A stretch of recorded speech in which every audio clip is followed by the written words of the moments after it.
Hi, so those of you who know me well or have ever heard one of my homilies know that I try to see God in popular culture. I usually try to look at a film or a song or something which can be a hook for us to remember something about our faith in Jesus. Not just that, but it's to help us and help me see God in all things. That's what we're called to do. And so when we are stimulated so much by films and TV and music, why not? Why can't God be in those things? So I've just decided to make a series of videos for the time being of different films, different songs which have an element of faith, at least my take on those artifacts of culture, as an author has called them, that may help us see God in that part of our lives. And obviously there are all sorts of different films and things around that have different intentions. There are some films that are obvious that will be based on the life of Jesus. Some obvious films, The Greatest Story Ever Told, or the TV show Jesus of Nazareth. There are other films and songs, or films especially, who will deal with more obvious things like Gran Torino, where it's obviously self-sacrifice and love. Other films that are, and stories that try and obviously convey some meaning to us about the Christian faith. That was the original intention of the author, like C.S. Lewis's Chronicles of Narnia and Tolkien's Lord of the Rings.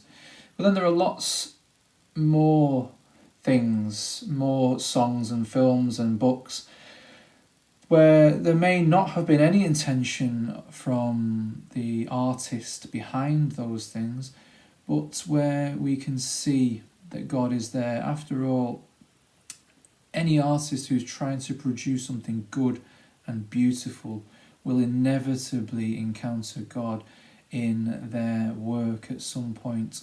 And so we'll see anything that talks about transcending human reality, looking towards the divine or something beyond. Those are common themes. As I said already, any theme of love and self-sacrifice, that yearning or desire or giving one's life for other people, that's obviously going to have some element of God in it, whether intentional or not. And then any film, any song that's searching for meaning in life as well. Anything that deals with ethical issues, anything that deals with technology or future worlds, dystopian worlds. How do we cope as human beings?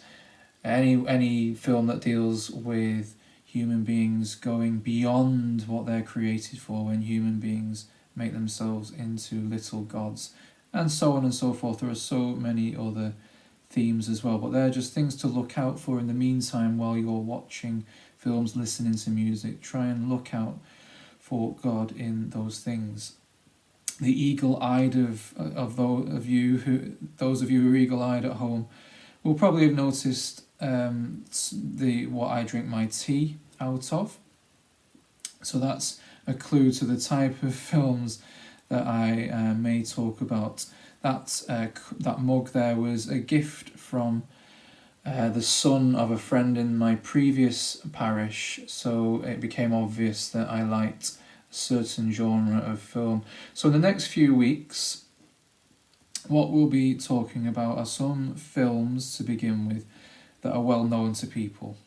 We won't be talking about new releases or things that will be very difficult to access. So films that I presume most people have seen or will be able to see relatively easily. And then when we move on, we may talk about more obscure films, and then go on to talk about some pop songs and music and books, and then start to talk about some new releases. We'll see what happens, but in the meantime, I hope you enjoy the videos, and I hope you then get to try and experience that great joy that I find when I go to the cinema, or when I listen to music, or when I read a novel or a book of any sort, and encounter God, and encounter Jesus,